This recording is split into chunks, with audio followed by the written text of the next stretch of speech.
Christmas Eve was supposed to smell like pine trees and safety. Instead, it smelled like marble dust, cold air, and rejection. My name is Alia.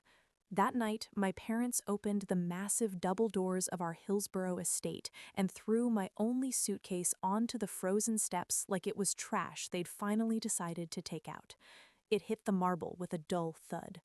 Behind them stood my younger sister, Vivica, arms crossed, lips curled into a smile that didn't reach her eyes, the kind of smile you wear when you've won something you didn't earn. "Well," she said sweetly, tilting her head, "let's see how you survive now, big sis." No one stopped her. No one corrected her. My father didn't look at me. My mother adjusted an ornament on the Christmas tree like I wasn't standing there. 20 minutes earlier, I had been their daughter. Now I was a problem they had solved. The door closed with a soft, expensive click. The alarm chirped twice, and just like that, I was locked out of the only home I had ever known. I stood there for a moment, frozen, not just from the cold, but from the shock. The fog was thick, heavy, wrapping itself around the street like it was trying to erase me. I was wearing the only warm thing I had left, a long cashmere coat. No money, no car, no backup plan. I dragged my suitcase down the driveway, the wheels rattling too loudly in the silence. Every step felt unreal, like this was happening to someone else. This couldn't be real. Any second now, Mama would open the door. She'd call my name. She'd say it was just a lesson. But the door stayed shut. Golden light glowed from every mansion I passed. Laughter spilled from behind gates. Christmas trees shimmered through tall windows. Everyone belonged somewhere, except me. My fingers went numb first, then my toes. By the time I reached the small public garden near the old Episcopal church, my body was shaking so hard my teeth wouldn't stop chattering. I collapsed onto a snow-dusted iron bench beneath a flickering street lamp. That was it. That was how I was going to spend Christmas Eve, alone, discarded, 32 years old, with one suitcase and nowhere to go. I hugged my knees to my chest and cried. Not pretty tears, not quiet ones. I cried for the little girl who used to sit under a 15-foot Christmas tree waiting for Santa. I cried for every time I'd been told to be grateful, while my sister got more. I cried because I'd spent my whole life believing that if I worked harder, achieved more, stayed perfect, they would finally see me. They never did. I wasn't disposable because I failed. I was disposable because I wasn't Vivica. That's when I heard it. Bare feet, slow, shuffling, dragging against concrete. I looked up. An elderly woman stood a few feet away, swaying slightly. Her silver hair was wild, her shoulders hunched, her skin an alarming shade of pale purple. She was barefoot. Barefoot, in freezing weather. "Excuse me," she said, her voice rough from the cold.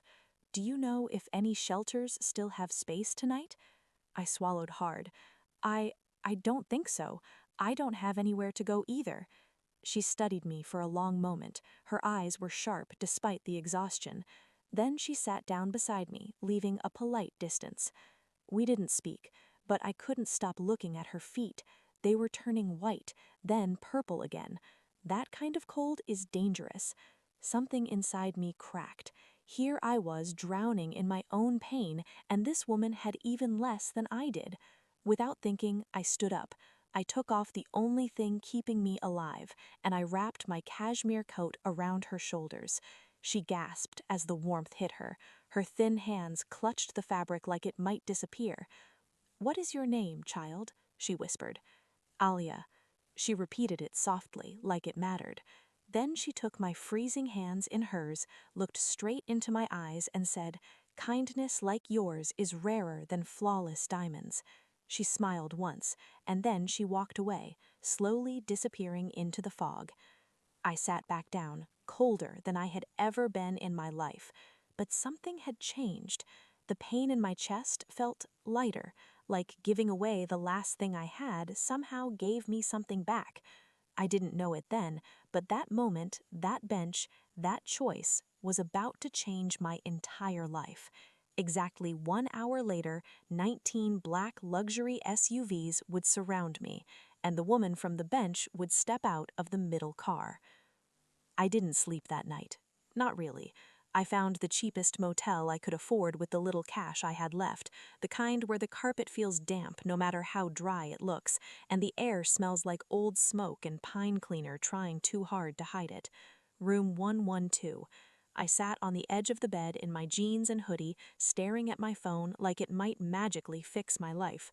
At 10 a.m. that same morning, I had received the email. Due to company-wide restructuring, your position has been eliminated.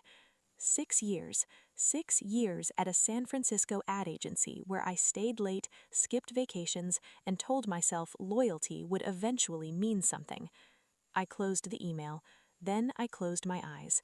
I didn't have the energy to cry anymore. Instead, I opened Indeed and started applying to everything. Assistant roles, temp jobs, retail, anything that paid more than minimum wage. 50 applications in one sitting. Vending machine dinner, cold shower, silence. I never once thought about the woman from the bench. Not because she didn't matter, but because I didn't expect anything back. Kindness wasn't a transaction. It was the only thing I had left that still felt like me. The phone rang just after noon. Unknown number. I almost ignored it. Miss Alia Vance? The woman's voice was calm, professional, with a slight East Coast accent. Yes? My name is Claudia O'Neill. I'm calling on behalf of Madame Adora St. Clair. She would like to meet you immediately. I laughed. I couldn't help it. Okay, I said. Who is this really? The line stayed silent for 2 seconds.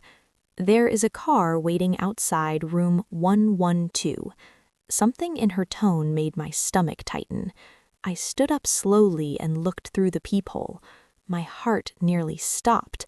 19 identical black BMWs were lined up in the cracked motel parking lot.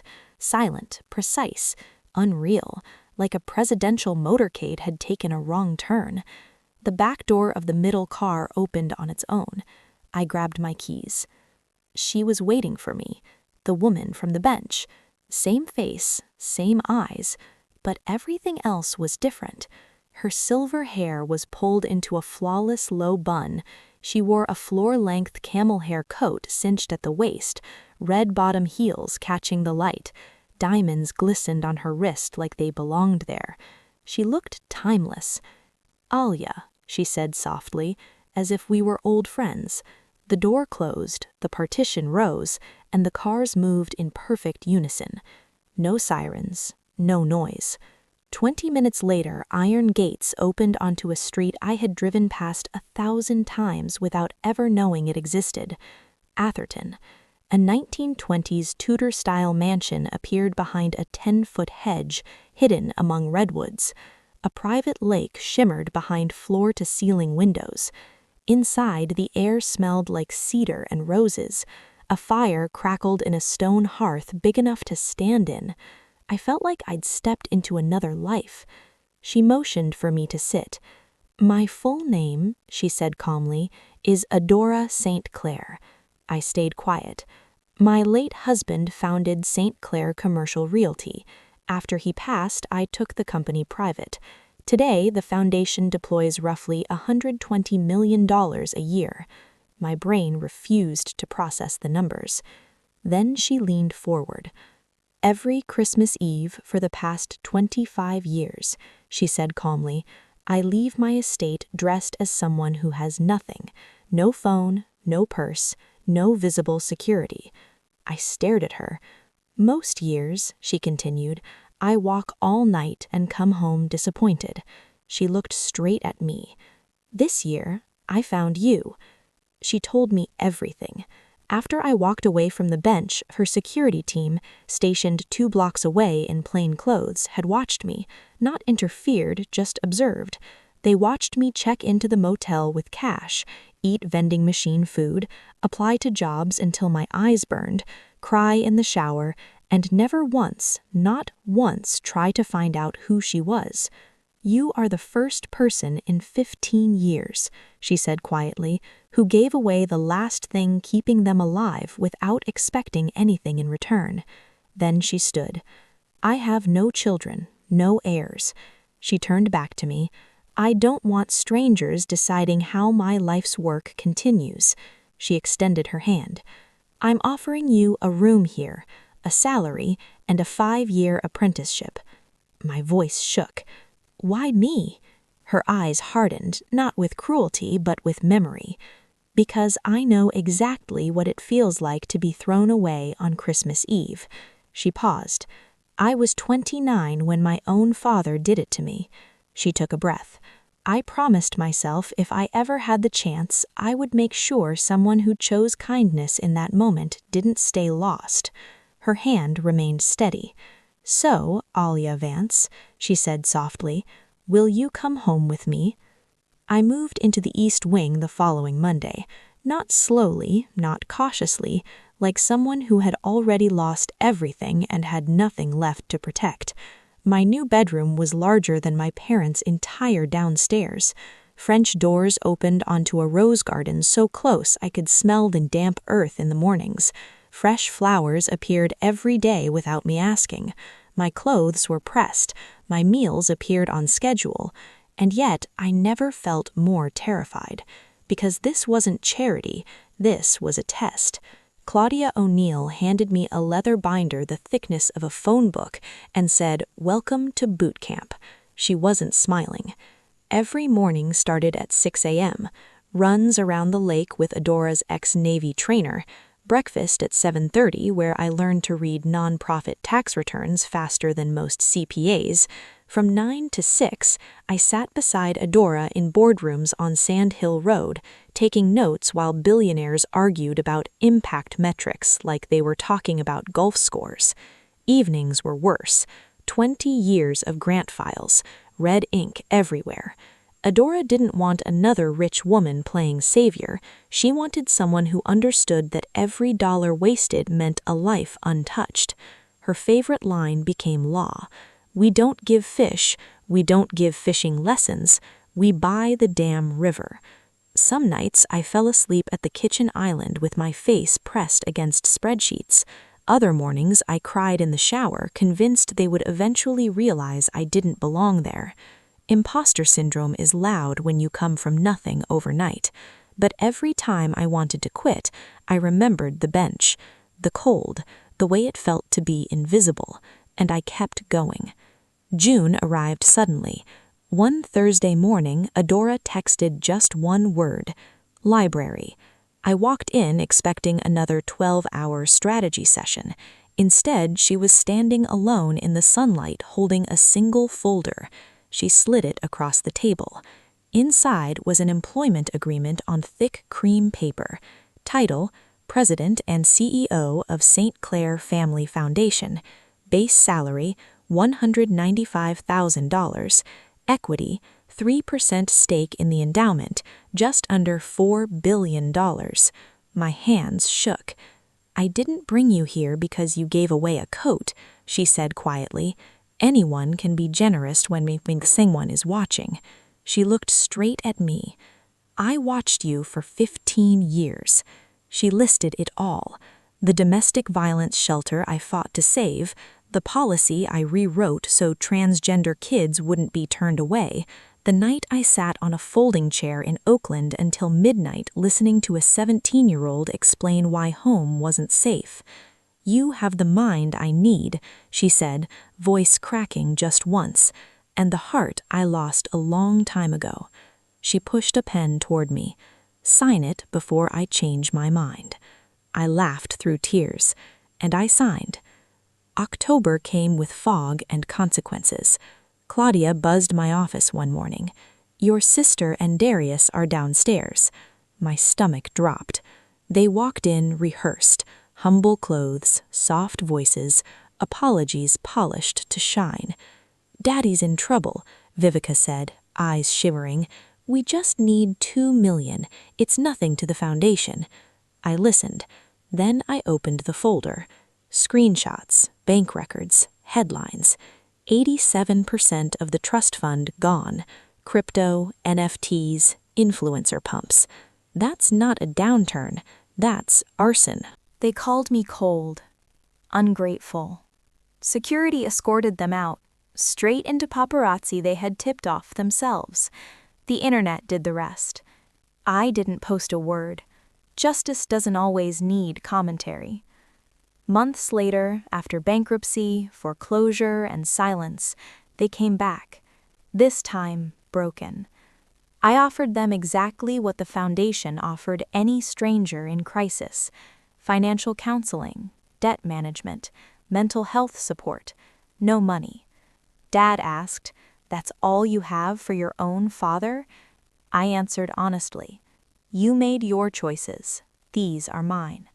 When they left, the ache in my chest was gone, not replaced by joy, just space. 1 year to the day after I was thrown out, I stood at a podium. Behind me stood Second Home, 200 units of permanent supportive housing.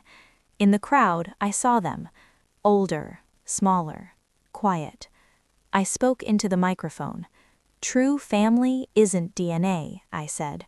"True family is the hand that reaches out when you have nothing left to give." I didn't look back when I walked inside, because forgiveness doesn't always mean reopening doors. Sometimes it just means choosing a better one. The day after the opening of Second Home, the city went back to pretending nothing had changed. Traffic returned, headlines moved on, donors flew home. But for me, something fundamental had shifted. For the first time in my life, I wasn't bracing for the next blow. I woke up in the eastern lights spilling across the floor and realized something terrifying and beautiful at the same time. No one could take this away from me. Not my parents, not my sister, not even fear. Adora met me for breakfast like nothing monumental had happened the day before. Same tea, same posture, same sharp eyes. "You did well," she said simply. Coming from her, that was a standing ovation. Running the foundation didn't get easier after the cameras left. It got harder. Every decision carried weight. Every dollar moved a life, or failed to. I learned quickly that power doesn't feel like confidence. It feels like responsibility pressing on your chest at 2 a.m. when no one is watching. There were days I missed being invisible, but then there were moments like this. A woman in her 40s gripping my hand so tightly they shook as she told me Second Home was the first place she'd slept without a knife under her pillow. A veteran who cried because someone finally learned his name instead of his case number. A teenager who said, "If this place didn't exist, I'd be dead." Those moments stitched me together in ways my family never had. 3 weeks later, I got an email from an address I hadn't seen in over a year. Subject, "Just checking in." It was my mother. No apology this time, no demands, just 3 lines. "I see what you're building. I hope you're well. I think about you every day." I stared at the screen for a long time. Then I closed the laptop. Healing doesn't always require a response. Winter returned quietly. One evening, I found Adora standing by the lake, wrapped in the shawl, staring at the water. "You know," she said without turning, "people think forgiveness is something you owe." She looked at me then. "It's not. It's something you give yourself when you're ready to stop carrying what broke you." I nodded, because for the first time I was. On Christmas Eve, 1 year later, I went back to the bench. Same park, same church, same flickering street lamp. I sat down and let the cold seep in just enough to remember. I didn't bring cameras, I didn't bring security. I brought a coat. Not cashmere, something warmer. A woman passed by, hesitating. "Do you know if any shelters have space tonight?" she asked. I stood up, and this time when I wrapped the coat around her shoulders, I knew exactly why I was there. I used to believe being thrown away meant I wasn't worth keeping. I was wrong. It meant I was being redirected. Sometimes life doesn't close doors gently. Sometimes it slams them shut on Christmas Eve. And sometimes, if you choose kindness anyway, you walk into a life so much bigger than the one that rejected you. Forgiveness doesn't always mean reopening the door that hurt you. Sometimes it just means walking forward and never needing to look back.